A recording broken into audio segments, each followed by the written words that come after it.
Hey everyone, welcome back to my YouTube channel GetAssist.net, and in today's video I am going to show you how you can simply log out of the Discord app on Android mobile device. So you just have to open the app and you will see this screen. Alright, so you have to scroll towards right and then you will see a few options at the bottom of the page.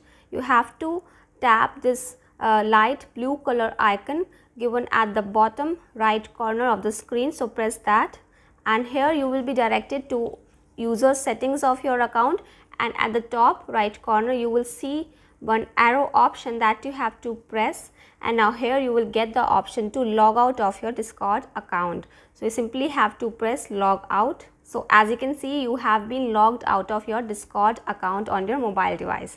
So that's how you can do this. So if you found this video helpful, don't leave without subscribing to my channel for more such informative videos. And I will take the leave now. We'll see you in the next video.